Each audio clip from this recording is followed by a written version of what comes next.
Assalamualaikum warahmatullahi wabarakatuh. Perkenalkan, nama saya Gifira Hardiati dengan NIM 22002101, mata kuliah Manajemen Mutu Terpadu dari sesi 073. Baiklah, saya akan mempresentasikan hasil dari meringkas buku yang berjudul Konsep Total Quality Management, Analisis dan Implementasi. Bab 1 yaitu mengenai Total Quality Management. Total Quality Management mencakup semua aspek bisnis. Konsep utamanya yaitu menekankan pada komitmen manajemen, fokus utama pelanggan, keterlibatan semua orang dalam organisasi, perbaikan yang dilakukan secara terus-menerus, dan memperlakukan pemasok sebagai mitra kinerja. Filosofi TKM telah berkembang melalui kontribusi dari beberapa pakar, termasuk Swihart, Deming, Juran, Ishikawa, dan Taguchi. Prinsip dan alat yang ditetapkan oleh pakar ini memberikan dasar yang kuat untuk kerangka TQM. Perjalanan menuju TQM dimulai ketika manajemen menyadari kebutuhan organisasi. Kebutuhan tersebut dapat disebabkan oleh beberapa faktor internal seperti hilangnya pangsa pasar dan faktor internal seperti hilangnya produktivitas. Baiklah, bab kedua yaitu mengenai definisi kepemimpinan dalam manajemen mutu terpadu. Kepemimpinan senior dalam suatu organisasi harus dapat menetapkan arah, tujuan, menciptakan visi yang jelas, menanamkan fokus pada pelanggan, memelihara nilai-nilai, dan menetapkan harapan yang jelas untuk dapat memotivasi karyawan dan pemasok. Seorang pemimpin adalah orang yang bertanggung jawab dalam menjalankan landasan kepemimpinan yang berpusat pada etika dan prinsip yang mendorong penerapan TQM. 14 poin Deming juga dapat memberikan panduan untuk memutuskan kebijakan dan arah suatu organisasi. Peran yang sangat penting bahwa kepemimpinan dan manajemen senior untuk terus menunjukkan komitmen dan keterlibatan aktif mereka melalui tindakan untuk mewujudkan keberhasilan TQM.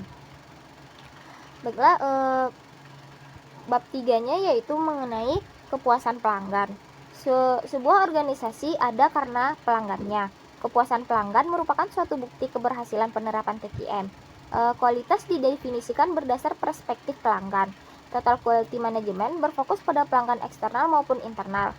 Persepsi pelanggan terhadap kualitas tergantung dari banyak aspek, seperti performance, layanan, harga, garansi, dan reputasi. Suatu organisasi perlu mengatur bahwa mekanisme umpan balik untuk mengukur tingkat kepuasan pelanggan.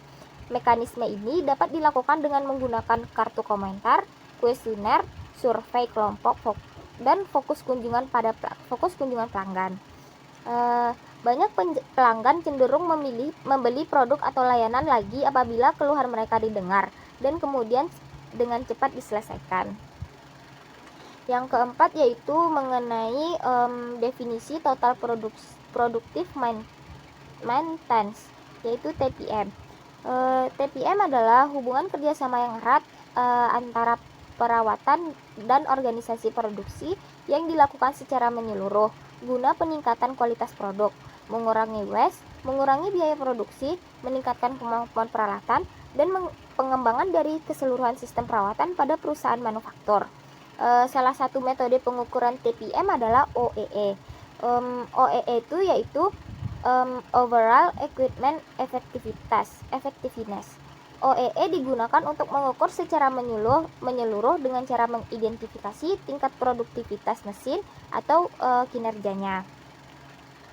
Selanjutnya bab 5 yaitu bab 5 mengenai manajemen persediaan. Manajemen persediaan adalah kegiatan yang bertujuan untuk menentukan tingkat dan kompetensi persediaan untuk memastikan kelancaran produksi secara efektif dan efisien. Kegiatan ini meliputi perencanaan, penjadwalan, pemesanan, dan pengaturan penyimpanan agar jumlah persediaan tetap optimal. Menghindari pemborosan dan menentukan waktu pemesanan ulang. Persediaan memiliki beberapa jenis seperti persediaan fluktuasi untuk mengatasi ketidakpastian permintaan, persediaan antisipasi untuk menghadapi lonjakan permintaan. Baiklah, selanjutnya yaitu bab 6 mengenai just in time atau JIT. Just in time adalah integrasi dari serangkaian aktivitas desain untuk mencapai produksi volume tinggi dengan menggunakan minimum persediaan untuk bahan baku. Dalam sistem just in time, aliran kerja dikendalikan oleh operasi. di mana setiap stasiun kerja menarik output dari stasiun kerja sebelumnya sesuai dengan kebutuhan. Oleh karena itu, JIT sering disebut dengan pull system atau sistem tarik. Dalam sistem JIT, hanya final assembly line yang dapat menerima jadwal produksi, sedangkan semua stasiun kerja yang lain termasuk pemasok, penerima pesanan produksi, dari sequence operasi berikutnya. Dengan kata lain, stasiun kerja sebelumnya menerima pesanan produksi dari stasiun kerja berikutnya. Setelah itu, pemasok produk tersebut sesuai dengan kualitas kebutuhan pada waktu yang tepat dan spesifikasi yang tepat pula. Baiklah, selanjutnya yaitu bab 7 mengenai International Organization for Standardization yang disingkat ISO. Setiap perusahaan yang telah memiliki sertifikat ISO akan memiliki peluang lebih untuk memenangkan kompetensi pasar. Hal itu disebabkan karena adanya jaminan kualitas dari produk atau jasa yang ditawarkan, serta kepercayaan konsumen akan brand perusahaan tersebut. ISO tidak berkaitan tentang berbagai aturan yang harus diikuti, melainkan berisi berbagai pedoman bagi perusahaan agar memiliki sistem operasional yang baik. Mampu atau tidaknya suatu organisasi mempersiapkan pelaksanaan dan implementasi akan sangat bergantung pada faktor seperti ukuran dan kompleksitas proses, pengetahuan saat ini, budaya terkait, dan dengan standar.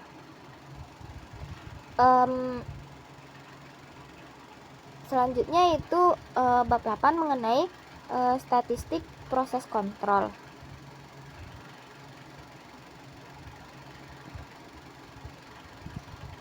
Tujuan yang diterapkan dari adanya quality control adalah suatu proses produksi untuk menjaga dan meningkatkan kualitas yang mempunyai efek pada penurunan biaya, berkurangnya pekerjaan berulang, penurunan keterlambatan, dan peningkatan penggunaan mesin secara efektif dan efisien.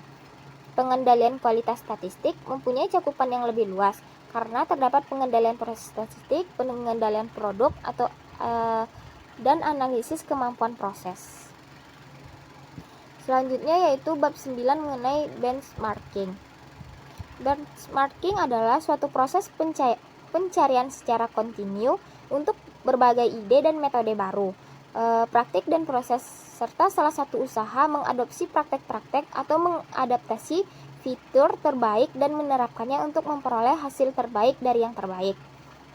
Terdapat 4 faktor kunci dari penerapan benchmarking, yaitu proses yang berkesinambungan, pengukuran, produk jasa, dan praktek. Perusahaan terkenal sebagai pemimpinan industri dunia. Benchmarking bertujuan untuk secara langsung dalam meningkatkan efisiensi operasi dan penentuan strategi perusahaan. Selanjutnya yaitu bab 10 mengenai sistem informasi manajemen. Sistem informasi manajemen adalah suatu sistem yang menyediakan kepada pengelola organisasi data maupun informasi yang berkaitan dengan pelaksanaan tugas-tugas organisasi guna memenuhi kebutuhan informasi umum semua manajer dalam perusahaan atau dalam subunit organisasional perusahaan. Salah satu produksi yaitu yang baru-baru ini berkembang yaitu implementasi ERP atau yang disebut Enterprise Resource Planning. ERP dapat diintegrasikan dengan fungsi marketing, fungsi produksi, fungsi logistik, fungsi finansial, fungsi sumber daya manusia, dan fungsi lainnya. Yang terakhir yaitu bab 11 mengenai definisi AHAP. AHAP adalah Analytical Hierarchy Process.